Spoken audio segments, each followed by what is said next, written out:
sitwasyon. Gusto man ang buhay ng isang ang weekend ng isang may asawa. Ayan, medyo busy kami. Naglilipat pa kasi kami ng mga gamit namin. Maabutin naglilipat pa kami hanggang mga matapos ang Disyembre. Ganun? Ang Mahirap dami naman nun. maglipat. Pero ikaw ba naniniwala kapag maglilipat kayo ng bahay, kailangan inuuna niyo yung mga bigas, paunting oil, paunting asin. Bakit? Para daw masagana ang buhay. Pamahiin yata yun. Mga paniwala lang Paniwala. namin. Wala namang masama, diba?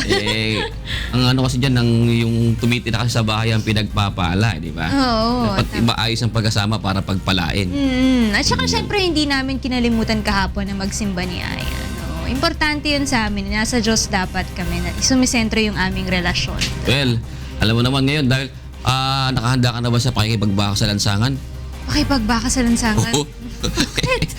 Kahit linggo may traffic Oo, Ang tindi nga, ngayon yun yung sinabi ni Ayan Diba? kasi yung bahay namin to lilipatan namin mga 30 minutes dapat yung ano niya, yung drive namin. Pero maabot kami mga 2 oras. Oh, Sunday. dapat lumipat ka din sa may kapit bahay natin. Marcos Highway para- kasi. May Marcos ginagawa Highway dyan, pa? May ginagawa dyan, di ba? Oo, syempre. Yung LRT extension. Kaya yan, matraffic talaga. Pera palang buhay may asawa. Puro pasensya ang gagawin mo talaga, Rina. Magandang umaga po. Araw po ng Lunes at 12 ng Disyembre 2016. Sa ngalan po ni Kuya Daniel Razon, ako po si Jules Riao. At ako naman si Rina Villamor Camara. Narito na po ang mga humahataw na balita. Problema sa extrajudicial killing sa bansa, haharapin ng Malacanang, ngunit anti-drug war tuloy pa rin ayon kay Pangulong Rodrigo Duterte. 25-year to pay firearms grant ibibigay ng China sa Pilipinas ayon kay Pangulong Duterte. Presyo ng mga produktong petrolyo posibleng tumaas ng mahigit sa piso kada litro.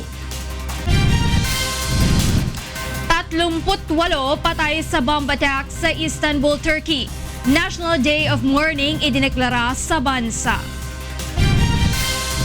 Kuya Daniel Razon, ginawaran ng Makabata Stars 2016 Award ng Anak TV Foundation. 22 programa ng UNTV kinilala bilang child-friendly programs. At mass bloodletting at medical mission isinagawa ng UNTV at Members Church of God International sa Davao City. Bago po ang detalye ng ating mga balita, alamin muna natin ang mga pangyayari sa nakalipas na araw sa ating Weekend News Rewind. Pinangunahan ni Pangulong Rodrigo Duterte ang groundbreaking ceremony ng Pulanay Hydroelectric Power Plant sa Barangay Lumbayaw, Valencia City, Bukidnon noong Biyernes ng hapon. Kaya ng naturang planta na mag-generate ng 10.6 megawatts na kuryente at tinatayang kayang makapag-supply sa buong lalawigan ng Bukidnon. Inaasahang makakatulong ito ng malaki upang maibsan ang nararanasang power crisis sa Mindanao region. At dahil kilalang NPA-infested area ang Bukidnon, may mensahe ang Pangulo sa mga miyembro nito. Ang style kasi ng NPA, pag hindi nga bigay, sunugin. Ay, makinig kayo ha. Huwag ninyong pakialaman yung sa tao. Energy, communications, everything. May I ask the new People's Army, huwag namin ito ingnahan kasi pag nagkuha kayo ng pera sa kanila, itong mga to, magplano naman kung paano patasan nila yung electric. Pinayagan ng Department of Justice si Senator Laila de Lima na bumiyahe palabas ng bansa. Nakatakdang tumanggap ng parangal ang senadora sa Estados Unidos at magsalita sa Annual Conference on Cultural Diplomacy sa Berlin, Germany. Ayon kay Justice Secretary Vitaliano Aguirre II, nag-issue ang DOJ ng allow departure order kay de Lima dahil wala pa namang kasong naisasampa laban sa kaniya. Una nang tiniyak ng senadora sa publiko na babalik siya sa bansa pagkatapos ng kanyang official travel. Samantala, tinapos na ng mga political prisoners sa Camp Bagong Diwa sa Taguig City ang isinasagawang hunger strike na tumagal ng 8 araw. Ito ay bahagi ng kanilang paggunita sa International Human Rights Day. December 3 nang simula ng mahigit 70 political prisoner ang hunger strike upang iprotesta sa pamahalaan na palayain na ang nasa 400 bilanggong communist rebel. Ngunit ayon kay Pangulong Rodrigo Duterte, hindi niya maaaring pagbigyan ang hiling na ito ng NDFP dahil marami na siyang naibigay na pabor sa panig ng mga ito. Sa ibinigay na kondisyon ng Pangulo, kailangan munang lagdaan ng magkabilang panig ang Joint Ceasefire Agreement. Balita naman sa labas ng bansa. 4 na volcanic eruption ang naitala ng Colima Volcano sa Mexico sa loob lamang ng magdamag. Naitala ang unang pagsabog na may kasamang abo at lava dakong alas 10 ng gabi ng Huwebes oras sa Mexico. Muli itong pumutok makalipas ang 1 oras. Bandang 1:30 at mag-aalas 5 ng madaling araw naman ng Biyernes, naitala ang ikatlo at ika-4 na pagsabog. Nagsimulang tumaas ang volcanic activity nito noong nakalipas na Oktubre. Ang Colima Volcano ang isa sa mga aktibong bulkan ng bansang Mexico at bahagi ng Pacific Ring of Fire. Aabot sa 800 kilo ng cocaine na nagkakahalaga ng tinatayang nasa 80 milyong dolyar ang nasabat ng Sri Lankan Police Narcotics Bureau sa isang Indian-bound vessel na nakadaong sa Colombo Harbor. Isinagawa ang raid ng 30 Anti-Narcotics Bureau personnel. Ayon sa mga otoridad, ito ang pinakamalaking halaga ng cocaine na nakuha sa Sri Lanka at South Asia region. Sa kabuuan, umabot na sa 1,350 kilo ng cocaine ang nasasabat ng Sri Lankan authorities mula noong taong 2013. Nakuha ang ibang illegal drugs sa sugar shipments na dinadala sa bansa mula sa Brazil. Detalye ng mga balita, posibleng magpatupad ngayong linggo ng big-time price hike ang ilang kumpanya ng langis. Ayon sa oil industry players, 1 peso and 40 centavos hanggang 1 peso and 60 centavos ang posibleng madagdag sa presyo kada litro ng gasolina.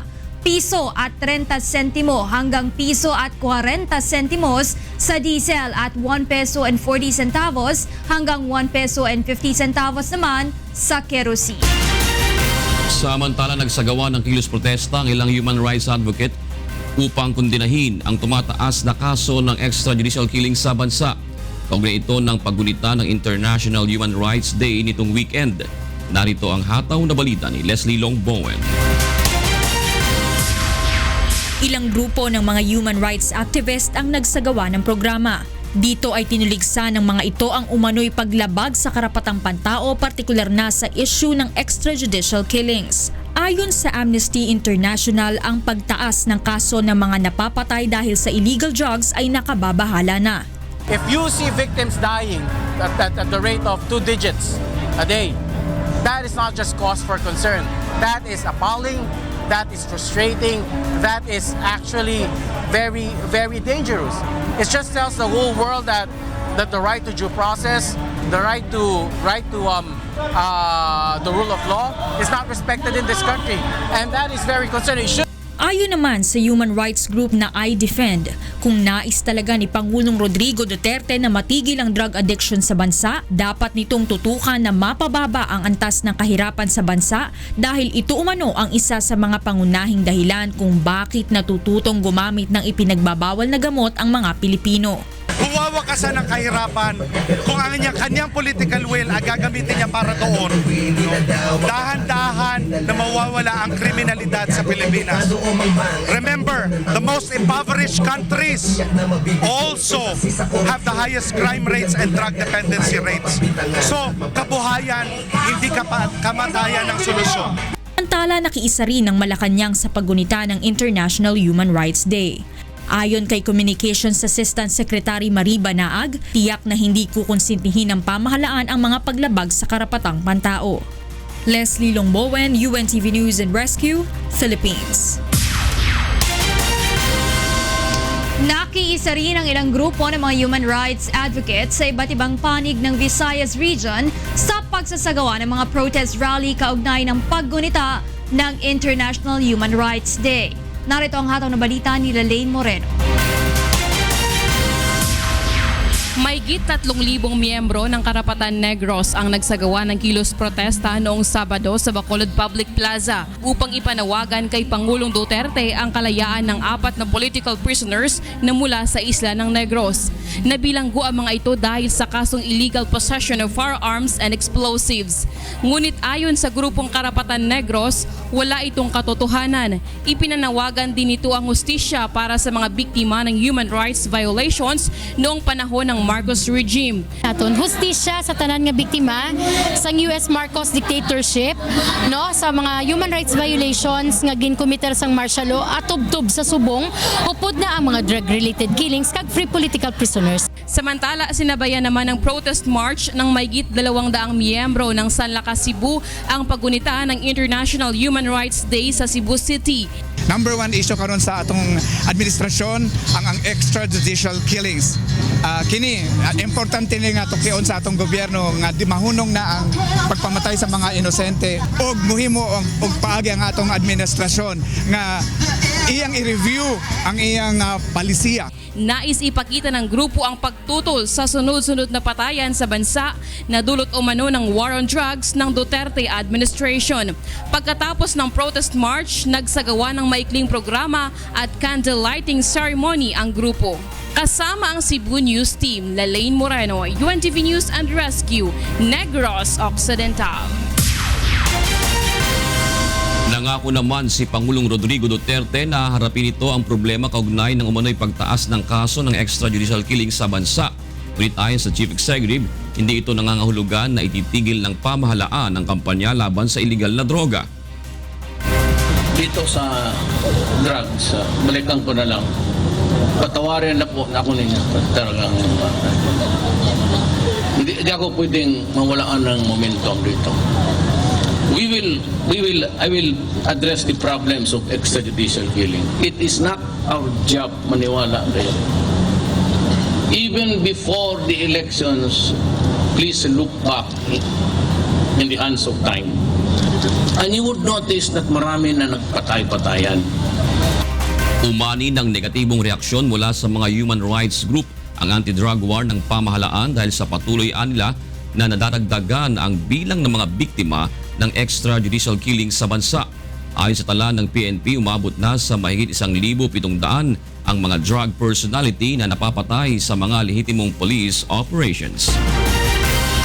Muling nagkasagupa ang puwersa ng militar at bandidong Abu Sayyaf Group sa barangay Cabontaklas, Paticol, Sulu noong Sabado. 3 ang nasawi habang 17 sundalo ang sugatan sa nangyaring bakbakan na tumagal ng mahigit 1 oras. Hindi pa matukoy kung ilan ang casualty sa ASG at ayon sa AFP Westmincom, hindi naman malubha ang tinamo ng karamihan sa nasugatang sundalo. 2 sa mga ito ang dinala sa Camp Navarro General Hospital sa Westmincom Headquarters sa Zamboanga City. Kaugnay nito, patuloy nang nagsasagawa ang AFP ng intensified pursuit operations at focused military operations upang ma-neutralize ang mga bandido.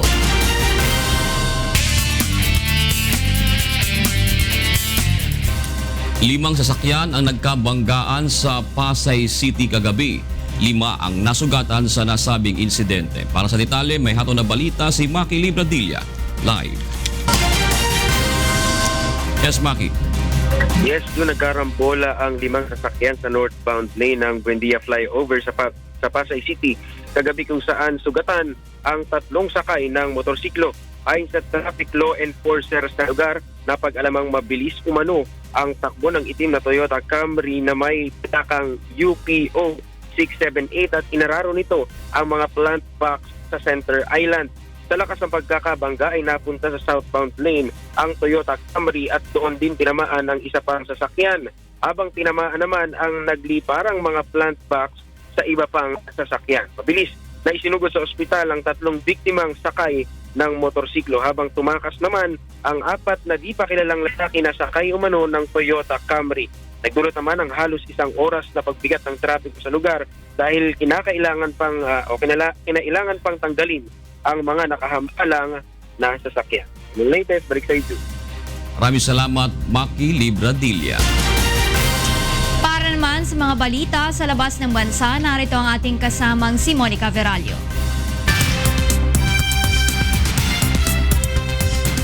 Hello, Mon. Good morning. Hi, Rina. Good morning. Here are the news from different parts of the globe. Turkey declares Day of National Mourning after 2 bomb blasts in an attack outside a soccer stadium in Istanbul which killed 38 people. A car bomb outside the Vodafone Arena home to Istanbul's Besiktas soccer team was followed by the suicide bomb attack in an adjacent park less than a minute later on Saturday. There was no immediate claim of responsibility, but Deputy Prime Minister Numan Kurtulmus says early indications pointed to the outlawed Kurdistan Workers' Party, which has carried out a 3-decade armed insurgency. Turkey's interior minister says 13 people had been detained in relation to the attack. He adds 30 police officers were among the dead and 14 people were in intensive care. At least 40 people were killed after an oil tanker burst into flames on one of Kenya's main highways last Saturday. The truck driver lost control of the vehicle after hitting a speed bump and rammed into vehicles north of the central town of Naivasha, then exploded. 50 people were being treated in several hospitals for burns, 8 of them in a serious condition. In 2009, more than 100 people burned to death near the central town of Molo after a Larry carrying patrol caught fire. In other news, Indonesian counter-terrorism forces arrested 4 people suspected of planning a bomb attack on the presidential palace. Police on Saturday raided a dormitory in Bekasi, a town about an hour outside Jakarta, and found an unexploded bomb. Police say the plan was to use the bomb at the presidential palace during the change of guard. In a statement, police says that the alleged plan was foiled when police intercepted from one of the suspects a letter to her parents stating her intentions to carry out jihad. Authorities say Islamic State has about 1,200 sympathizers in Indonesia, and dozens are known to be fighting with the hardline Sunni militant group in Syria and Iraq. And those are the news from around the world this morning. Back to you, Rina. Monica, those are all sad news. Hoping everyone will have a happy note to start the week. Thank you, Monica, for that global news. At naman may mga balita ngayon na Rina, di ba? Oo. Talagang hindi lindol yan. Araw-araw may lindol eh. Oo. Malalakas pati mga lindol ng mga nakaraan ha. Di ba? Nakita mo naman tapos may ito mga karahasan, mga terorismo. Yung bomb attack talaga parang hindi mo makontrol kahit saan, 'di ba? Meron talaga, 'di ba? Bakit kaya may mga taong Tapos sa gobyerno rin, di ba? Marami ring rally sa iba't ibang panig ng mundo, di ba? May pinapalis sa press, may ni-impeach, merong iba-iba, di ba? Yes. Parang may uncertainty na nangyayari sa mundo ngayon eh. Talagang puro bad news. Buti lang may good news pa rin, di ba? Pag nagkakaroon tayo ng mga public service dito. Totoo Talagang yan. talagang pinipilit na talagang sa awa tulong ng Diyos eh, makatulong sa kapwa itong himpilan, di ba? Kumbaga, sabi nga ni Kuya Daniel palagi, ang isipin natin kung paano tayo makakasolve ng problema, hindi para makadagdag ng problema. Araw-araw, June, dapat yung mga maliliit na bagay na pwede nating maitulong sa kapwa natin, ginagawa din natin yun. Alam mo yun yung nakakapagpasaya sa akin. Yes. Minsan pag may natutulungan ka, kahapon kasi may nakita kami ni Ayan. I-share ko lang ha. Yun yung laging nagpapayong sa amin kapag umuulan sa simbahan. So minsan wala kaming dalang payong ni Ayan. So kahapon binigyan namin siya ng sapatos, tsaka yung tsinelas, tsaka yung family niya, yung anak niya, tsaka yung asawa niya. Kasi lagi namin silang nakikita doon. So kami ni Ayan, lagi ko sinasabi sa kanya na tumulong tayo hanggat kaya natin. Kahit wala din tayo, tutulong tayo. Okay, handa na po ang huntahan sa Radyo La Verdad 1350 ba? Parang boy band to ngayon. Atty. G and Jocas, good morning. Good morning, Kuya Jun. Pinag-uusapan namin yung mga nagaganda at kumikinang ng mga babae at Nagdaratingan. mga parang mga bulalakaw. Mga kasing ganda ni Tita Rina. Nakahanay na to si Rina, Atty. G. Monica. Tita Monica. Parang Little Miss Philippines lang ako. Tita Rina, baka ikaw yung napili na female host. Na hindi pa pinapangalanan para sa Miss Hindi, Universe. Jocas, si Rina daw ang Magka-cover. magko-cover ng Miss Universe. Kailangan niya ano ba tawag sa tuntungan? Apple Ibig mo box. sabihin na makapanayan mo sila araw-araw, biro mo nagagandahan, di Di ba? ba nung Saturday nagkaroon na sila ng launch niyan Opo. sa Conrad Hotel? Opo, sa Pasay. Huwag ka mag-alala, Tita Rina. Your wish is... Granted! Yeah, Wow, ano naman? Ang tatangkad nun, Atty. G. ayun ka Bukod sa matangkad pa, Atty. G, 6 inches pa yata mga heels nun. Kakikita mo lang. Hindi na ba? May tool naman ako. May toolbox naman. Ako naniniwala ako pag si Tita Rina naman ang nag-interview, makikita nila, dito na ako magpapa-interview. Kawawa naman kasi medyo maliit. Yan. Kesa yung Sasakit ang inyong mga lieg niyan, Tita Rina.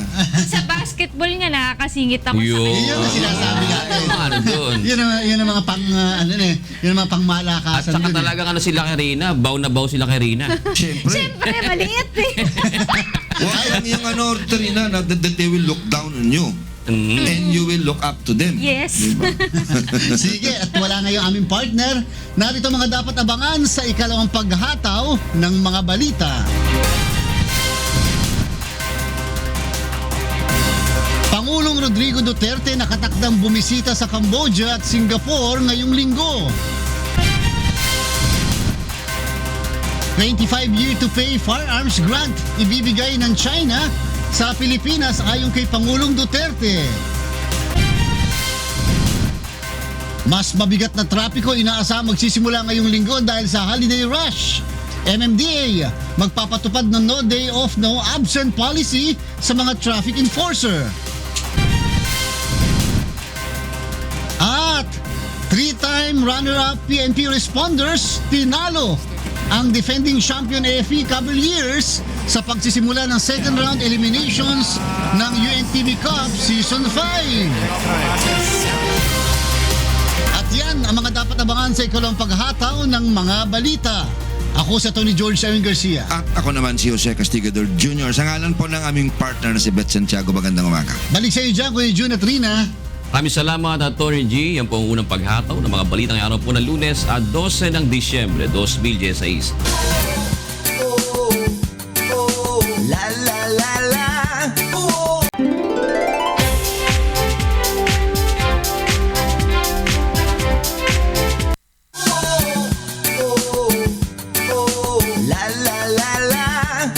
Punta natin sina Kuya June at Angel para sa ikalawang paghataw ng mga balita sa Good Morning Kuya. Maraming salamat at Tony G. Magandang umagang muli sa ating mga kasambahay. Ngayon po ay araw ng Lunes at 12 ng Disyembre 2016. Narito na po ang ikalawang paghataw ng mga balita. Biktima sa banggaan ng tricycle at 10-wheel truck sa Bacolod City. Tinulungan ng UNTV News and Rescue Team. Pangulong Rodrigo Duterte nakatakdang bumisita sa Cambodia at Singapore ngayong linggo. 25-year to pay firearms grant ibibigay ng China sa Pilipinas ayon kay Pangulong Duterte. At mas mabigat na trapiko inaasahang magsisimula ngayong linggo dahil sa holiday rush. MMDA magpapatupad ng no day off, no absent policy sa mga traffic law enforcer. Tinulungan ng UNTV News and Rescue Team ang isa sa 4 na biktima sa banggaan ng tricycle at 10-wheel truck sa San Juan Street, Bacolod City pasado alas 11 kagabi. Narito ang hatol na balita nila Lane Moreno. Nerespondihan ng UNTV News and Rescue Team ang banggaan ng tricycle at 10-wheel truck sa San Juan Street, Barangay Sumag, Bacolod City pasado alas 11 kagabi. 4 ang sugatan sa insidente. Isa sa mga ito ang tinulungan ng UNTV News and Rescue Team. Kinilala itong si Jason Barbon, 19 anyos at residente ng Barangay Sumag, Bacolod City. Nagtamo ito ng malalim na sugat sa kanang paa, kaliwang tuhod at gasgas sa kanang kamay. Ang 3 iba pang sugatan ay tinulungan naman ng Amity Volunteer Fire Brigade at City Disaster Risk Reduction and Management Council. Pagkatapos lapatan ng paunang lunas ay dinala na ang mga biktima sa Corazon Locsin Memorial Regional Hospital. Ayon sa driver ng 10-wheel truck, binabaybay nito ang madilim na bahagi ng San Juan Street nang biglang bumangga sa kanya ang tricycle na may 6 na pasahero. Ayon sa biktimang si Jason, nakainom umano ang driver ng tricycle at walang ilaw ang motor nito. Lalaine Moreno, UNTV News and Rescue, Bacolod City. Bibisita si Pangulong Rodrigo Duterte sa Cambodia at Singapore ngayong linggo. Ayon sa Pangulo, bahagi ng kanyang foreign policy ang pagpapalakas ng ugnayan ng Pilipinas sa mga Southeast Asian neighbors nito. Narito ang hataw na balita ni Leslie Longbowen. Nakatakdang magtungo sa dalawang Southeast Asian countries si Pangulong Rodrigo Duterte. Mula December 13 hanggang 14, pupunta ang Pangulo sa Cambodia para sa isang state visit. Dediretso naman ito sa Singapore sa December 15 at mamamalagi doon hanggang December 16. Makikipagkita si Pangulong Duterte kay Cambodian King Norodom Sihamoni at may bilateral meeting sa Prime Minister na si Hun Sen. Ayon sa Department of Foreign Affairs, posible ring mapag-usapan dito ang issue sa South China Sea. Well, the South China Sea issue could be raised, in the President's talks with the Cambodian Prime Minister Hun Sen, maybe under the ambit of regional defense and security issue. Sa Singapore naman ay nakatakda rin ang bilateral talks ni Pangulong Duterte at Singaporean Prime Minister Lee Hsien Loong. Isang state banquet din ang inihanda para sa kanya ni Singapore President Tony Tan Keng Yam. Samantala sa kanyang talumpati sa Tarlac kahapon, ipinaliwanag ni Pangulong Duterte ang kahalagahan ng kanyang pagbisita sa mga Southeast Asian country tulad ng Cambodia at Singapore. Ayaw ko kung ako lang, napipilitan lang ako because ang foreign policy natin is to get to know yung ASEAN countries.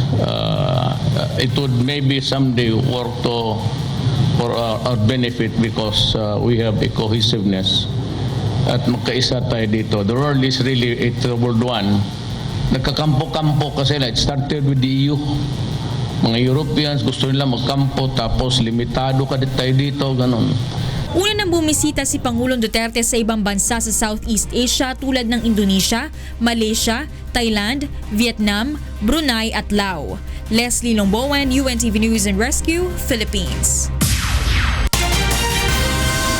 Magbibigay na ang China ng mga armas sa Pilipinas na babayaran sa loob ng 25 taon. Narito ang hataw na balita ni Mirasol Abugadil. Inatasan ni Pangulong Rodrigo Duterte si Defense Secretary Delfin Lorenzana na magtungo na sa China upang tanggapin ang firearms grant nito para sa Pilipinas.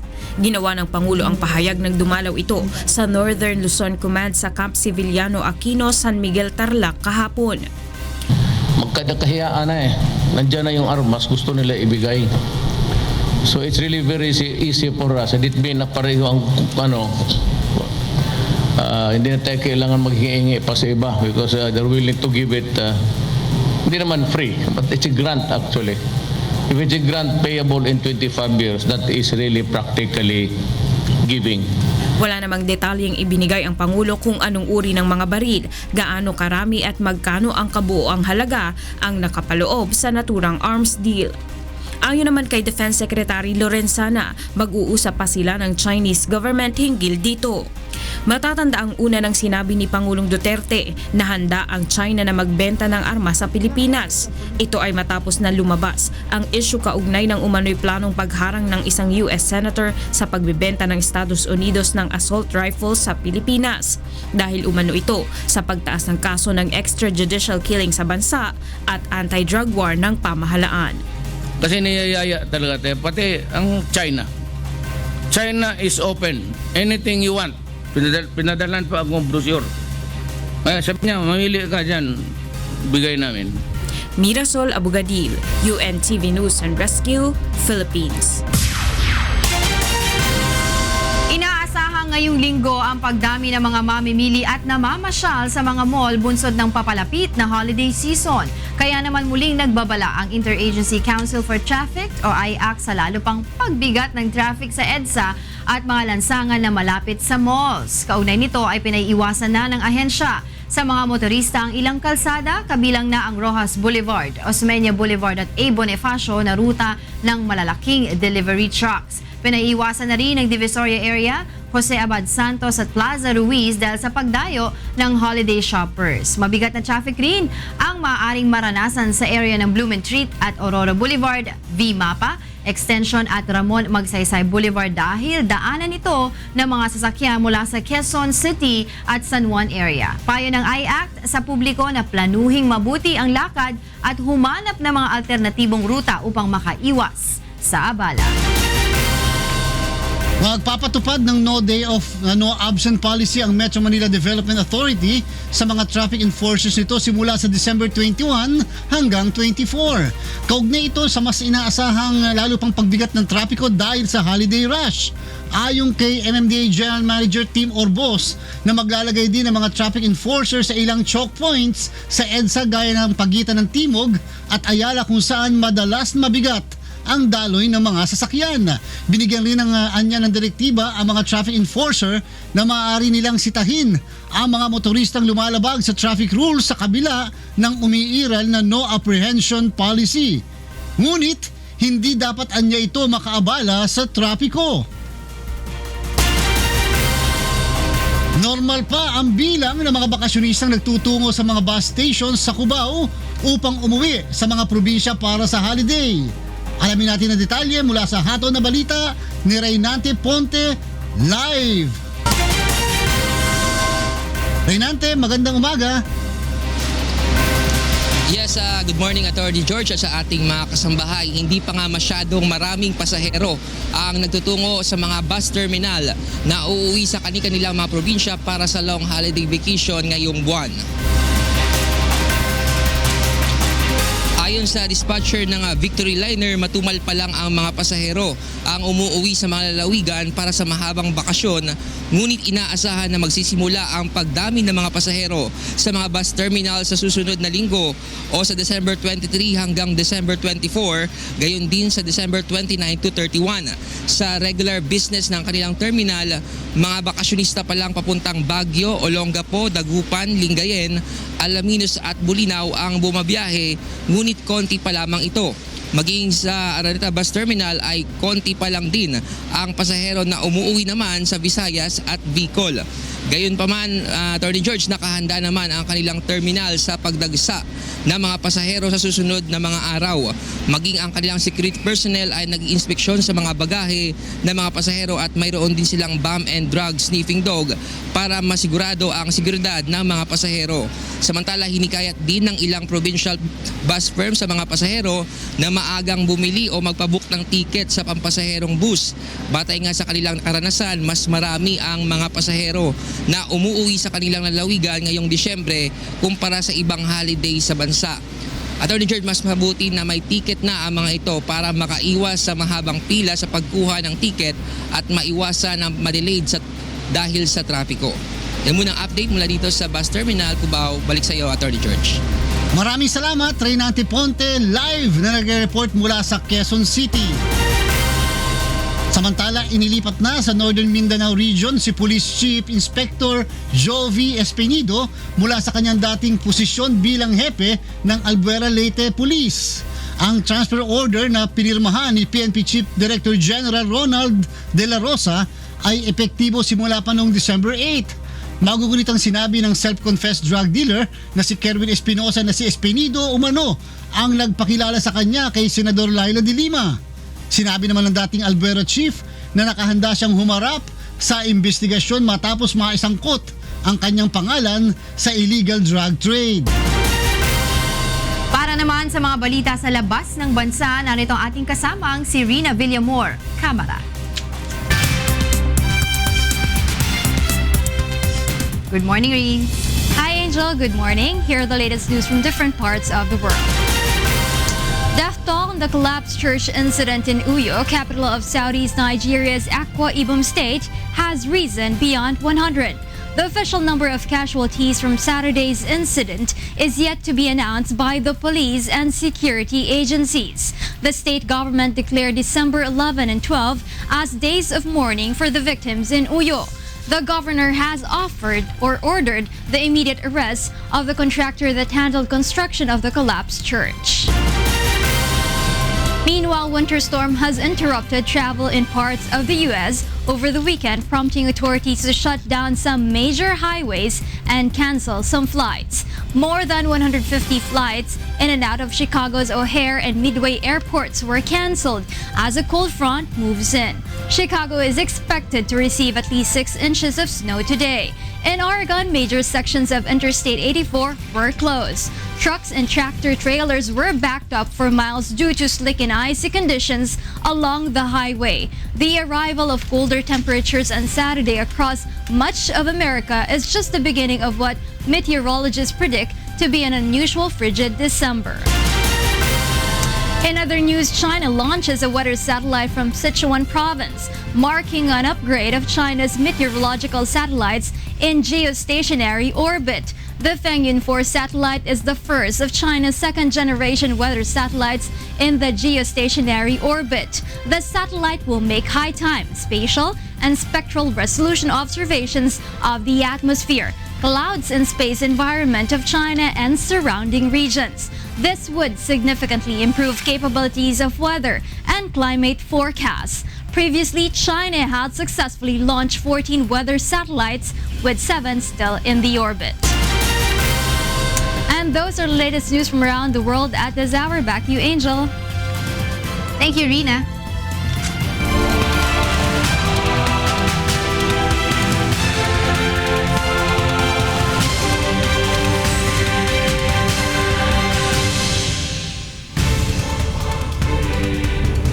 Dumagsa ang iba't ibang mga personalidad at ang ating mga kababayan na nakiisa sa idinaos na Worldwide Bible Exposition sa Mall of Asia Arena na bahagi ng pagdiriwang na ika-36 na anibersaryo ng the longest running religious program sa Pilipinas na ang Dating Daan.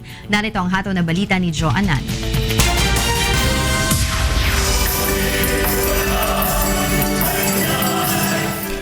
Libo-libong mga kababayan natin, kabilang na ang ilang mga personalidad, ang dumalo at nakiisa sa isinagawang Worldwide Bible Exposition sa Mall of Asia Arena noong Biyernes bilang bahagi ng selebrasyon ng ika-36 na anibersaryo ng programang Ang Dating Daan.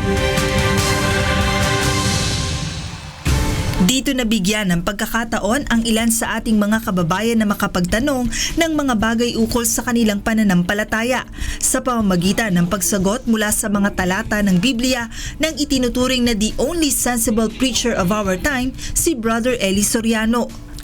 Bukod sa mga bisita sa MOA Arena, nagkaroon rin ng pagkakataon ang mga kababayan natin mula sa iba pang mga probinsya maging sa iba pang mga bansa na makapagtanong kay Brother Eli sa pamamagitan ng makabagong teknolohiya. Kabilang sa mga dumalo at nakapagtanong sa Bible Exposition, sina dating Iloilo 5th District Congressman Neil Tupas Jr., ang intellectual property right lawyer at serbisyong kasangbahay co-host Attorney Dotcan Cayco, at ang superstar na si Miss Nora Honor. Nagpapasalamat naman ang mga ito na nabigyan sila ng pagkakataong ikonsulta ang kanilang mga katanungan at nagpahayag rin ng paghanga sa konsepto ng programang Ang Dating Daan, gayon din ng matapat at prangkang pagsagot ni Brother Eli gamit ang Biblia. Good format, no? It's transparent, very interactive, at I think tingin ko yun yung the best Yun yung the best na kung paano ka mag-reach out not only to the members but yung sa buong mundo, di ba? No wonder na isa ito sa pinakamagandang activities ng Church of God International. I learned a lot from Brother Eli na explain niya sa akin na hindi lang yung karunungan at hindi lang sarili at hindi lang pagmamahal sa kapwa, kundi ang isang importante na dapat kong gawin ay ang pagmamahal sa Diyos na hindi ko talaga nagagawa dahil...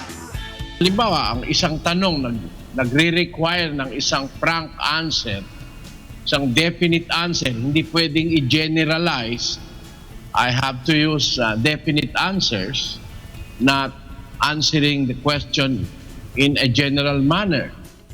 Gagamitin ko po yung ginagamit, sinasabi sa Biblia na paraan ng pagtuklas ng reason.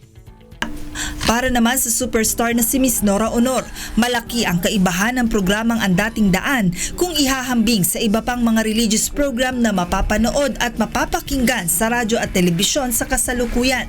Dito kasi mararamdaman mo yung katotohanan yung mga pangaral na sinasabi ni Brother Eli na galing sa Biblia, ni Kuya Daniel, ay talaga mararamdaman mo at makikinig ka talaga sa kanila at maiintindihan mo kung ano yung mga sinasabi nilang pangaral.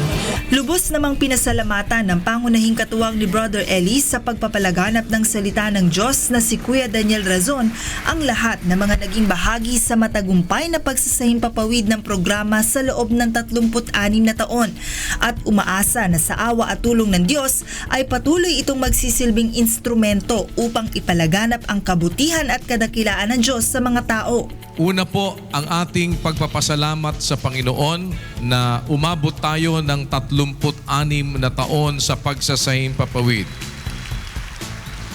Nagpapasalamat tayo sa Diyos sa pagbibigay din sa atin ng mga katuwang sa pagtataguyod na pagsasahimpapawid ng programang Ang Dating Daan.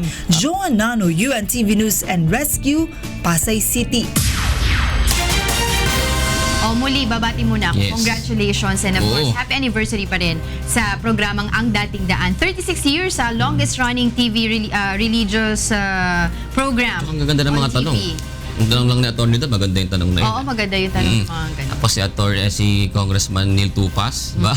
Ganda ng tanong niya, ganda ng sagot ni Brother. Sabi nga ni Kong Tupas doon napaka daw ni Brother Eli sumagot talagang nag-aano siya ng effort para ipaliwanag sa'yo. Yung nag-exert siya ng talagang matinding effort para ipaunawa sa'yo na hindi basta sagot lang na na basta-basta. Talagang ibibigay sa yung bawat detalye ng sagot. Kung ako nga nakapunta nung Friday doon, kaso kasi nagbabalita dito, di ba? Sabi ko yung kanina nabanggit ko sa tatanong ko kay Brother Eli Soriano, na-curious ako kung yung ginagamit niyang Bible, yun din yung same, the very first, yung same Bible na ginamit niya, the very first time na nag-preach siya. Pero nakakuha naman tayo ng kasagutan Anong sagot? Oo, yun pa rin pala. So I wonder, sobrang luma na. Iniingatan siyempre ni Brother Eli yun. Yung iba kasi sabi daw nung iba, di ba? Kinikwento nga, di ba? Yung iba daw, para daw makabisado ng Biblia, ginagawa ko na. Sabi, mali yun. Iba yun, sabi ni Brother Eli, hindi dapat ginagawa. Kasi ang pagkaunawa nun, galing sa Diyos yun. Of course. Yan. Congratulations. And of course, din batiin ko lang din yung mga nanalo ng Anak TV Seal na program natin. Madami, 20, if I'm not mistaken. 20 plus. And of course, si Kuya Daniel, 22 Anak TV Seals na program natin. At saka, of course, si Kuya Daniel Razon na nanalo. Mamaya, yung detalye niya, makikita natin. Makabata Award. Ayan. At para po sa mga karagdagang balita, bumisita lamang sa aming website na untvweb.com. At abangan sa ikatlong paghataw ng mga balita. Plenary debate sa panukalang pagbabalik ng death penalty sa bansa itinakda sa 2017. Mahigit 3 trillion peso proposed national budget para sa taong 2017. Posibleng maipasa ng Kongreso ngayong linggo. 3-time runner-up PNP responders tinalo ang defending champion AFP Cavaliers sa pagsisimula ng second round eliminations ng UNTV Cup Season 5. Mass bloodletting isinagawa ng UNTV at Members Church of God International sa Davao City, katuwang ang Department of Health, Davao Blood Center. Mahigit 20 programa ng UNTV pinarangalan sa Anak TV Seal Awards 2016. Kuya Daniel Razon, kabilang sa mga kinilala bilang Makabata Stars of 2016. At yan po ay ikalawang paghataw ng mga balita sa umagang ito ng Lunes sa 12 ng Disyembre 2016. Magbabalik po ang Good Morning, Kuya.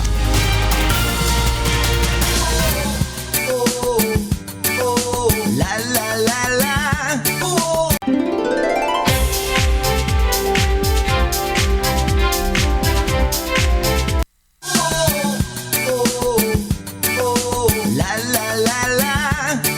Punta natin sina Kuya Jun at Monica para sa ikatlong paghataw ng mga balita sa Good Morning, Kuya.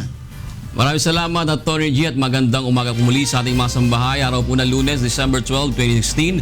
Tayo po ay sabayang napapakinggan sa radyo La Verdad 1350 ang UNTV Radio. Tayo rin po'y live na napapanood sa ating mong Facebook account at sa ating pong UNTVweb.com via live streaming, pati na po sa ating UNTV mobile application. Narito na po ang mga humahataw na balita.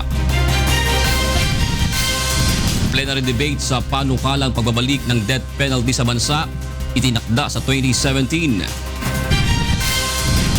3.3 trillion pesos proposed national budget para sa taong 2017 posibleng maipasa ng Kongreso ngayong linggo. Three-time runner-up PNP responders tinalo ang defending champion AFP Cavaliers sa pagsisimula ng second round eliminations ng UNTV Cup Season 5. Mass bloodletting isinagawa ng UNTV at Members Church of God International sa Davao City, katuwang ang Department of Health, Davao Blood Center.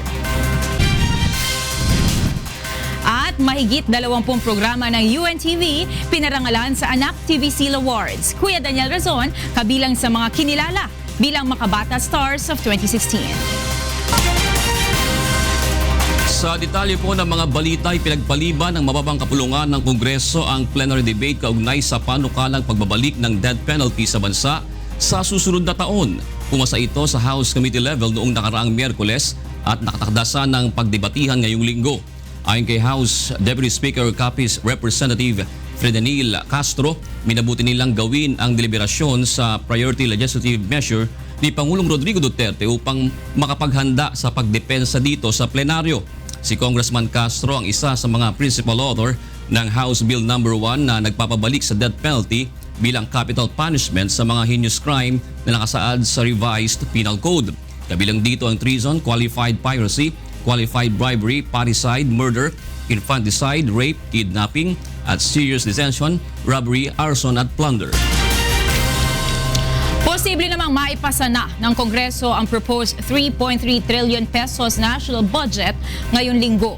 Umaasa ang mga senador na mapagkakasunduan na ito ng Senado at Kamara sa isasagawang bicameral conference sa Martes upang maipasa na sa huling araw ng sesyon.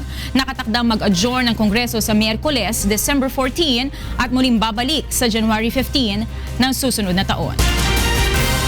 Sabi naman natin kay Ray Pelayo ang magiging lagay ng panahon sa buong maghapon mula sa UNTV Weather Center. Maya Pabak, Ray. Maya Pabak, June. Maya Pabak, Kuya Daniel sa ating mga kasambahay. Ay, totoo ba na dalawang bagyo pa ang inaasahan na papasok sa bansa bago matapos ang Disyembre? Yes, June. Yun ang pagtaya ng pag-asa. Itong Disyembre, mga isa o dalawa. Pero habang lumalaon ng araw ay maaaring ito ay hindi na magkaganon. Pero meron tayong low pressure area ngayon na binabantayan dyan. Ito ay nasa 125 km sa may silangan yan o north ng Virac, Catanduanes. At sa ngayon naman ay ayon sa pag-asa hindi pa ito nakita na ito yung magiging isang bagyo, Jun. Pero makaka-apekto ba ito sa may bandang Southern Luzon? Yes, Jun, ayon sa pag-asa, itong OLPA dahil dito sa amihan o yung northeast monsoon, maaaring ito ay bumaba dito sa may area ng Visayas, maka-apekto. Within 24 hours, magdudulot po ito ng mga pag-ulan dito sa may area ng Bicol at Visayas area. So, tinutulak siya ng amihan. So, ang pinaka magiging track nito ay pababa dito sa may area ng Bicol at Visayas area. Pero parang hindi pa malakas ang ihip ng hanging amihan ngayon, Ray, dahil hindi masyadong malamig ang Disyembre. Yes, Jun, medyo malakas na rin ang kaunti dun sa may extreme northern Luzon dahil yung gale warning ng pag-asa, kung titingnan natin, medyo malakas na. Ito yung pinaka parang pink area na ito dito sa may eastern seaboard ng northern at central Luzon, maging dito sa may northern seaboard ng northern Luzon. Matataas yung mga pag-alon dyan. So, habang tumatagal ang mga January or last week ng December, maaaring mas maramdaman natin bababa dito ngayon yung epekto ng amihan magmumula dito sa Siberia. Yung coldness dito maaaring bumaba, maramdaman natin dito sa Metro Manila, Jun. Ano naman ang ibig sabihin rin nung light blue diyan sa may western Mindanao at Visayas niya? Ito, ibig sabihin pag naging light na ganyan, hindi masyadong malakas yung hangin diyan. So habang tumitingkad yung kulay, nagiging pink at nagiging dark area, yan ay ibig sabihin mas malakas yung mga paghangin dyan sa lugar na yan. Kaya meron tayong gale warning dito, particular dito sa may eastern part ng northern at central Luzon. Ibig sabihin, mainit ngayon sa may bandang Zamboanga, ganon? Kung titingnan natin yung radar ng pag-asa, no? Yung mga lugar na makakaranas tayo ng particularly mga pag-ulan, medyo malinsangan dito sa may area ng Zamboanga Peninsula At meron namang medyo malamig dito sa may area ng Caraga region. Yan yung mga part, yung mga green na yan yung mga lugar na nakakaranas ngayon ng mga pag-ulan. Walang ulap dun sa may bandang Mindanao na yan, no? Yes, June. Medyo clear tayo ngayon dito. Kung titingnan natin satellite imagery naman, yung satellite yan sa Himawari yan. Medyo walang masyadong pag-uulap. Ang concentration ng mga pag-uulap ay dito sa may area ng Visayas at some part ng Mimaropa. Yung mga concentration na yan. Okay, Ray, ibigay mo na magiging lagay ng panahon sa maghapon. Narito po ang magilagay ng panahon sa mga susunod na oras. Yung po nga tinatawag natin na low pressure area, yung kombinasyong epekto po with the amihan, ayon sa pag-asa ay makakaranas nga po ng mga pag-ulan posibleng magdulot ng pagbaha at landslide dyan sa may Camarines provinces, kasama na po ang Quezon. Amantalang yung area po ng lalabing bahagi ng Bicol, Samar at yung area po na yun makakaranas naman ng hanggang sa katamtamang mga pag-ulan. May light rains din po sa Ilocos Region, Cagayan Valley at Cordillera. But sa Metro Manila at lalabing bahagi ng Luzon ay makakaranas naman po ng isolated rain showers and thunderstorms. Sa Science Garden sa Quezon City, maaari pong umabot sa 31 degrees Celsius ang maximum temperature, maging sa Puerto Princesa, Tuguegarao 27, Baguio po 15 to 22 degrees Celsius. Visayas area, partly cloudy to cloudy skies at meron din pong mga bigla mga pag-ulan dyan po sa may Samar at Leyte, sa Iloilo City at Metro Cebu hanggang 31 degrees Celsius ang posibleng makita ng temperatura ngayong araw, 29 sa may area ng Tacloban. Ang Mindanao area, makakaranas din naman po ng magandang lagay ng panahon, pero yung Caraga region mas malaki. Ang saan na magkaroon po dyan ng bigla mga pag-ulan o yung thunderstorms. Sa Cagayan de Oro City at Zamboanga City hanggang 31 degrees Celsius ang posibleng makita ng temperatura ngayong araw, pero sa Metro Davao hanggang 32 degrees Celsius. Samantala, ang atin pong sunrise, 6:11 a.m. at ang pong sunset, 5:28 p.m. Yan ang ating ulat panahon. Umulan mang pu't umaraw, huwag natin kalilimutang pasalamatan ang Diyos na lumalang. Balik po sa inyo. Dakal salamat, Ray Pelayo. Posibleng magpatupad ngayong linggo ng big-time increase sa presyo ng mga produktong petrolyo ang ilang kumpanya ng langis. Ayon sa oil industry players, 1 peso and 40 centavos hanggang 1 peso and 60 centavos ang posibleng madagdag sa presyo kada litro ng gasolina. Piso at 30 sentimos hanggang piso at 40 sentimos naman ang maaari itaas sa halaga ng diesel, habang 1 peso and 40 centavos hanggang 1 peso and 50 centavos naman ang posibleng ipatupad na price hike sa kerosene. Samantala, silipin naman natin ang sitwasyon ng trapiko sa mga oras na ito.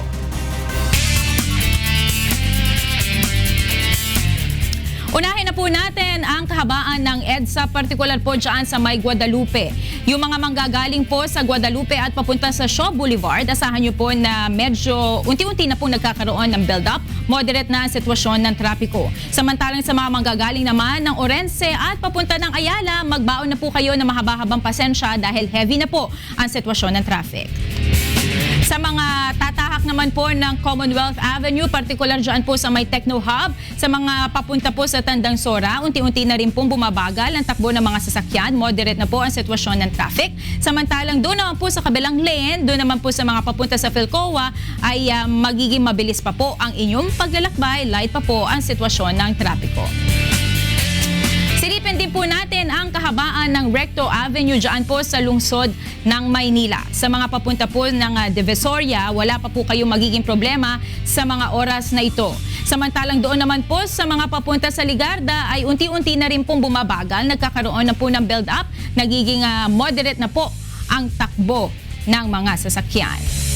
Dito naman po sa may Monumento area, partikular sa may MacArthur Highway, sa mga tatahak po noong lane papunta sa may Malinta, wala pa po tayo masyado magiging problema. Samantalang doon naman po sa papunta sa EDSA at Recto Avenue, asahan po na parehas din ang sitwasyon. Wala pa rin pong masyadong magiging problema sa oras na ito dahil light pa po ang sitwasyon ng traffic.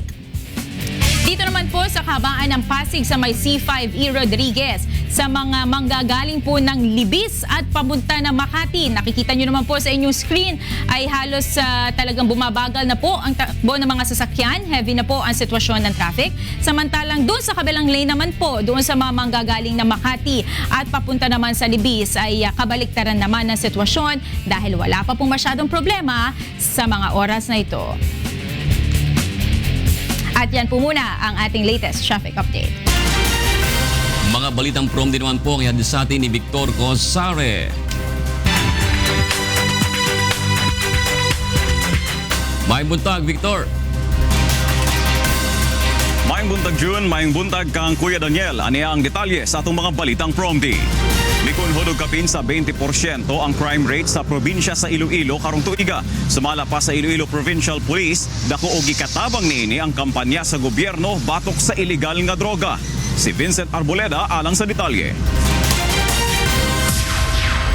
Nagnubo sang halos 1,500 kagatos ang nalista nga krimen sa probinsya sang Iloilo subong nga tuig. Suno sa lista sang Iloilo Provincial Police Office o IPPO, halin sa 7,220 nga crime volume sang July to November 2015, naglabot na lang sa 5,734 ang nalista nga crime volume sa pareho nga tion subong nga 2016 nga mas manubo sang 20.58%. Upod sa mga nagnubo nga kaso sang index crime, amo ang murder, homicide, physical injury, rape, robbery kag theft. Maski ng non-index crime kapareho sang illegal possession of firearms kag illegal drugs, nagnubo man. Suno kay Police Senior Superintendent Harold Tuzon sang IPPO, dako nga bulig ang ginpabaskog ang kampanya sang gobyerno kontra sa illegal nga droga.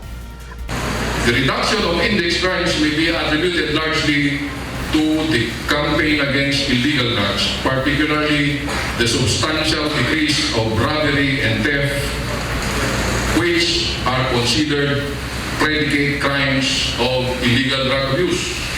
Apang mas kinagnubo ang numero sang krimen, gakabalakan naman ng pulis sa nagadamo nga numero sa mga nagaka-aksidente sa karsada bangod sa human error. While there is a decrease in the number of index crimes, non-index crimes, we note that vehicular accidents take up most of the percentage as compared to other crimes like alarm and scandal and rapes. Kasugpon sini, plano sang IPPO nga mangin LTFRB kag LTO deputized ang mga pulis sa probinsya agod makabulig sa pagpatuman sang mga batas trapiko.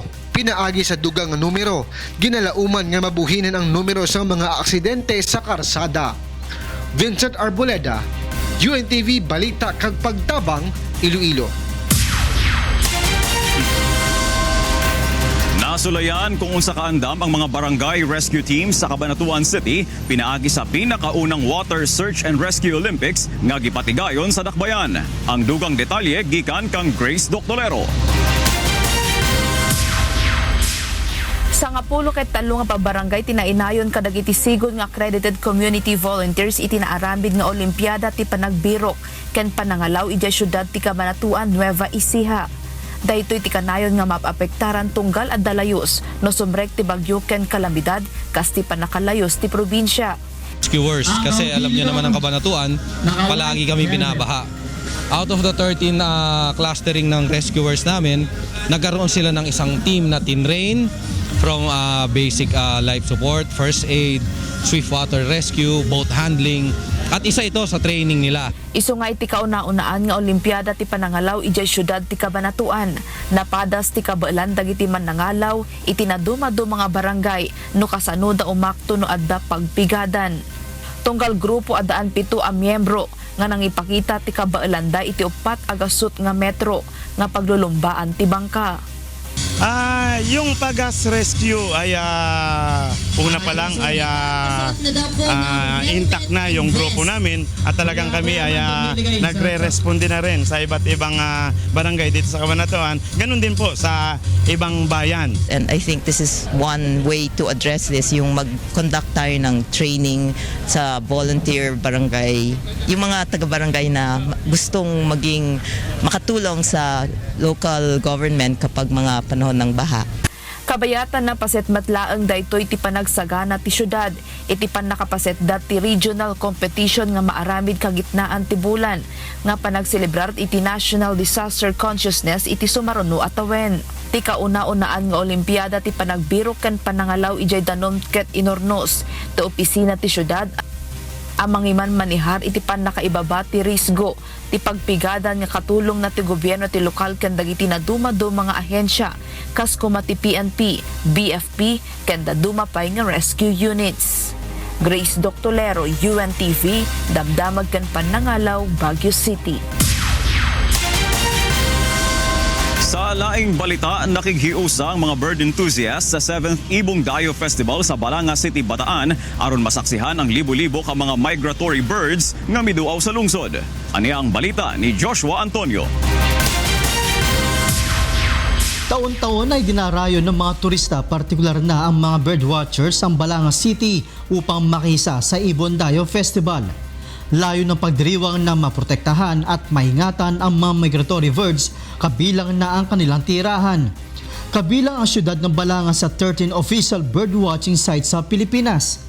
Libo-libong migratory birds mula sa Canada, China, Malaysia at iba pa ang dumarayo rito. Sa tala ng Balanga City of Tourism, halos 30,000 migratory birds ang nakita sa lungsod ngayong Enero. Tumaas ito kumpara noong 2015 na nasa mahigit 22,000 lamang. Yung mga ibong dayo, pumupunta yun dito kasi marami silang nakakain, di ba? So kailangan padamihin natin yon by magtanim ng maraming puno para magkaroon ng magandang diversity sa kapaligiran. Tsaka of course, panatiliing malinis ang lugar. Hall of Famer naman ang Ibon Dayo Festival ng Balanga City sa Association of Tour Operators of the Philippines o ATOPER Awards matapos hirangin na Best Tourism Event Festival City category sa ikatlong pagkakataon. Yung festival awards nila. So may ibang category. Sa atin po, third straight na sa, I think, City Festival category po yung napanalunan natin. Tiniyak naman ng alkalde ng Balangan na mas pagagandahin pa ng lokal na pamahalaan ang Ibon Dayo Festival sa susunod na taon. Joshua Antonio, UNTV News and Rescue, Philippines. O ganang kinatibukan sa itong mga balitang prom-di karong buntag. Gikan diriya sa Davao City, balik diya sa Kauluhan, June. Daghang salamat, Victor Cosare. At para naman sa mga balita sa labas ng bansa, kasama natin si Angela Lagunzad.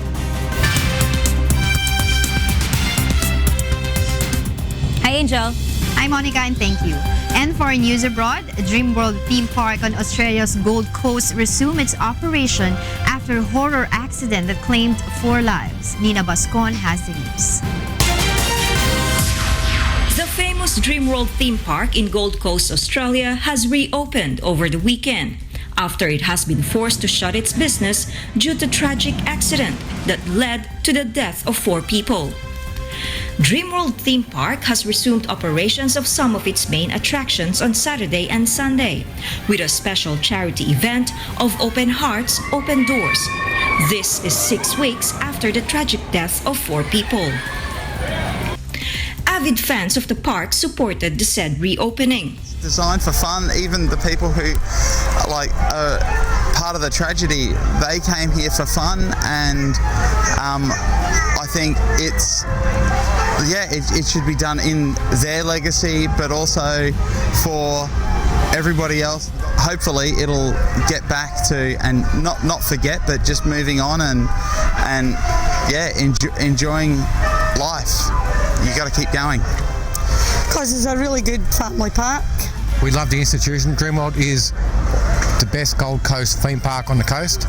We want all people to come and join us at Dreamworld and support the Tigers and the rides and everything like that. The reopening of the park on Saturday, December 10, aims to raise funds for the families of the victims through a $25 donation per ticket to be administered by the Australian Red Cross. The management of Dreamworld has already announced the Thunder River Rapids ride will be decommissioned, while 4 other attractions are still undergoing a 4-tier safety review by Workplace Health and Safety Queensland. Nina Bascon, UNTV News and Rescue, Melbourne, Australia. The world's longest and deepest rail tunnel, the Gotthard Tunnel, has opened in Switzerland. The 57.1-kilometer-long Gotthard-based tunnel has been under construction for 17 years and is designed to last a century. It is part of a 23 billion Swiss franc or approximately $22.6 billion infrastructure project to speed passengers and cargo by rail under the mountain chain that divides Europe's north and south. Around 260 freight trains and 65 passenger trains will traverse the tunnel daily. Despite opposition at times from the government and parliament, Swiss voters supported the rail project in a series of binding referenda in the 1990s. In other news, OPEC and non-OPEC producers reached their first deal since 2001 to jointly reduce oil output and ease a global glut. Producers from outside the 13-country group agreed to reduce output by 558,000 barrels per day, the largest contribution ever by non-OPEC. Oil prices have more than halved in the past 2 years after Saudi Arabia raised output steeply in an attempt to drive higher-cost producers such as U.S. shale firms out of the market. But it also hit the revenues of oil-dependent economies including Saudi Arabia and Russia. Russian Energy Minister Alexander Novak says the joint reduction of OPEC and non-OPEC countries of around 1.8 million barrels per day would account for about 2% of the global oil supply. And those are the news abroad. Back to you, Monica. Thank you, Angel.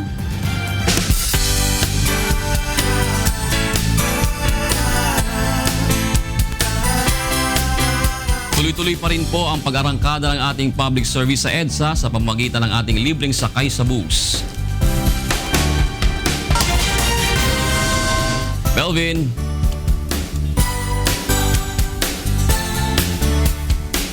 Yes, June! Good morning sa iyo at good morning sa ating Kuya Daniel at sa lahat ng ating mga kasangbahay all over the world. June, ang ating libre sa kaibas ngayon ay nandito na sa may Buendia Avenue.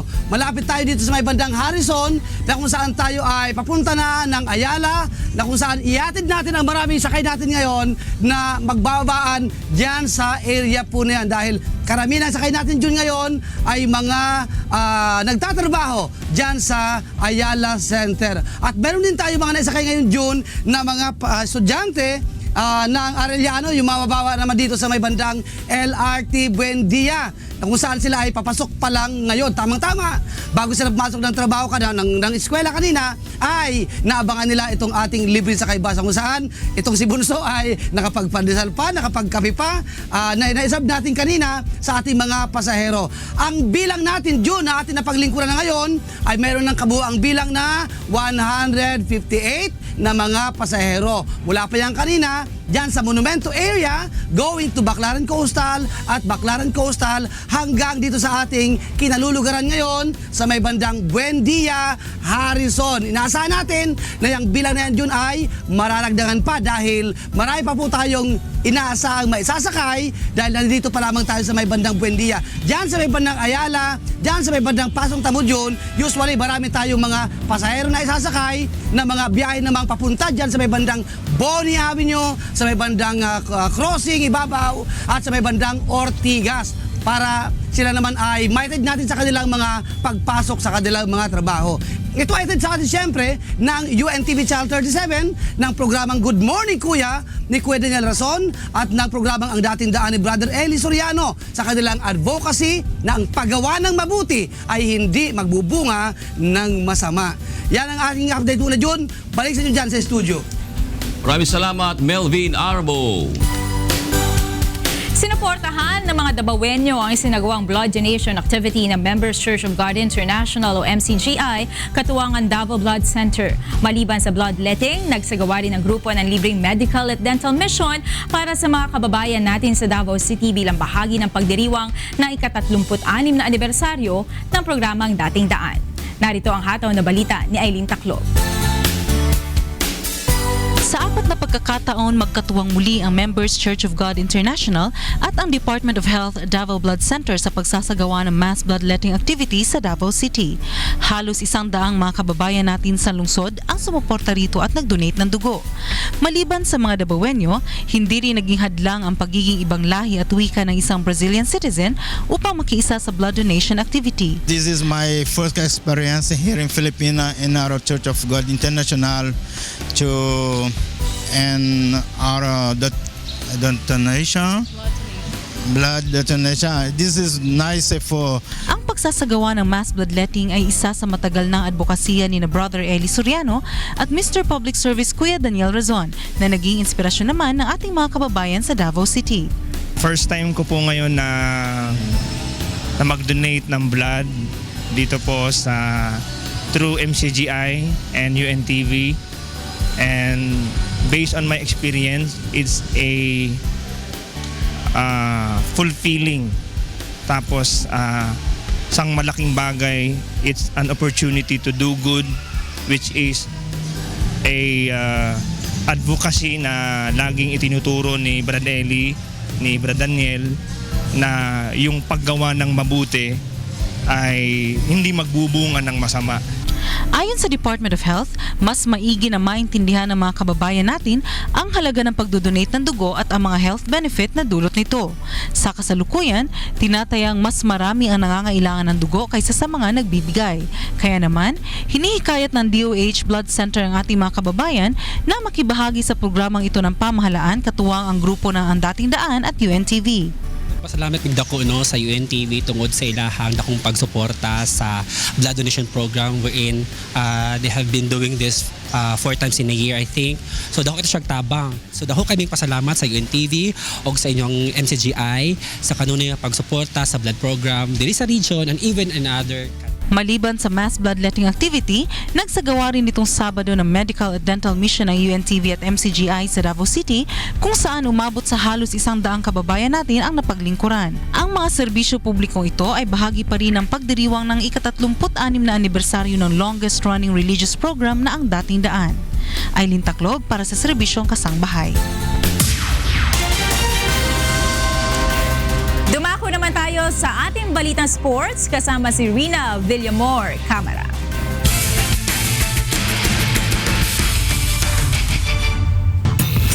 Yes, Rina.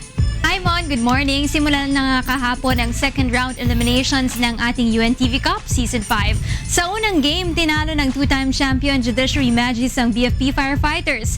Giniba naman ng MMDA Black Wolves ang NHA Builders sa second game.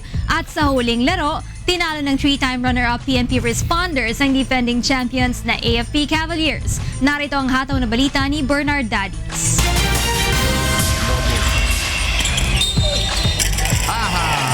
Umangat sa ikalawang pwesto ang 2-time champion Judiciary Magis matapos magwagi sa VFP Firefighters sa score na 76-67 sa pagsisimula ng second round eliminations ng UNTV Cup Season 5 na ginanap sa University of Makati Gymnasium kahapon.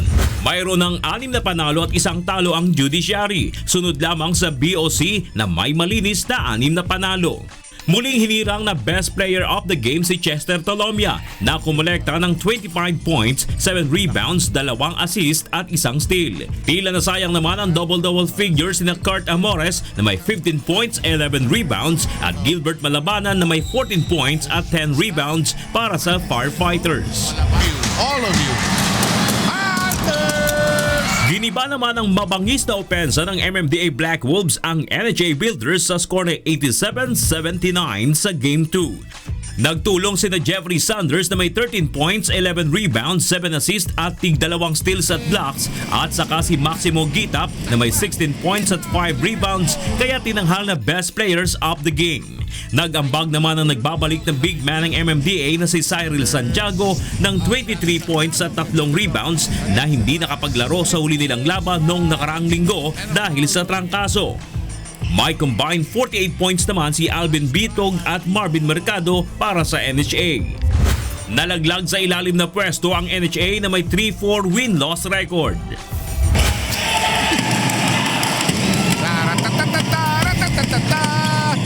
Bistulang championship match naman ang unang sagupaan ngayong season ng mahigpit na magkalaban na AFP Cavaliers at PNP Responders sa Game 3. Abante ng 3 puntos ang Responders sa first quarter, 22-19 at 2 puntos naman sa second quarter, 43-41. Pagpasok ng second half, nakahabol ang AFP at lumamang ng 3 puntos sa pagtatapos ng third quarter, 62-59. Ngunit sa huling quarter, rumatrat ang gusto ng mabilis na opensa ang Responders at nagwagi sa score na 82-67. Samantalang tila naubusan naman ng bala ang Cavaliers na 2 beses lamang nakapagbuslo sa last quarter, ang 3-point shot ni Alvin Suniga sa last 5 minutes and 30 seconds at ang 2 puntos sa free throw shot ni Paulino Fernandez sa last 2 minutes and 21 seconds ng ball game. Nag-usap kami na we going to focus on defense. At the same time, yun ang pinipare namin bago kami maglaro this coming second round. Siguro, I must admit, mas gusto nila manalo ngayon. I have to give credit to PNP.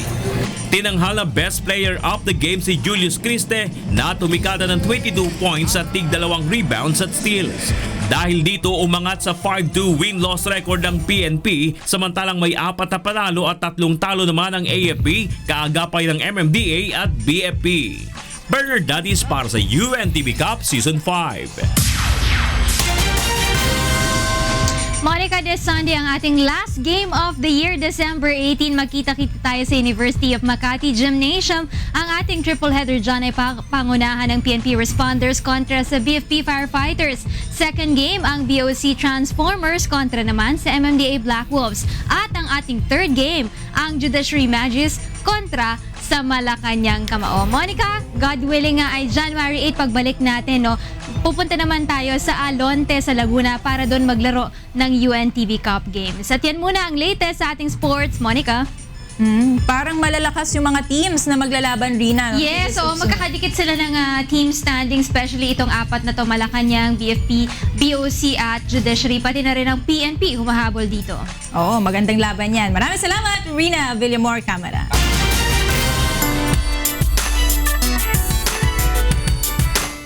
Mahigit 20 programa ng UNTV ang pinarangalan sa nakalipas na Anak TV Seal Awards 2016. Samantala kabilang naman si Kuya Daniel Razon sa mga itinanghal na Makabata Stars of 2016. Narito ang hataw na balita ni Leslie Longbowen. 22 programa ng UNTV ang binigyang pagkilala ng Anak TV Foundation bilang child-friendly shows sa ginanap na Anak TV Seal Awards 2016 noong Sabado ng umaga. Kabilang dito ang A Day in the Life, A Song of Praise, Asop by Request, Bread and Butter, Cook Eat Right, Dr. Zon TV, Easy Lang Yan, Get It Straight with Daniel Razon, Good Morning Kuya, Istorya, Itanong Mo kay Soriano, KNC Show, Manibela, Munting Pangarap, Paul Watch, Police at Your Service, Rotary in Action, Sports 37, Spotlight, Truth and Focus, UNTV Cup at Wish 1075 TV. Okay, so this is our 5th award and we're very proud and we're very thankful to Anak TV for this recognition that Doctors on TV is a child-friendly program. You can be assured that we will continue to produce excellent quality, high education, child-friendly health and medical program.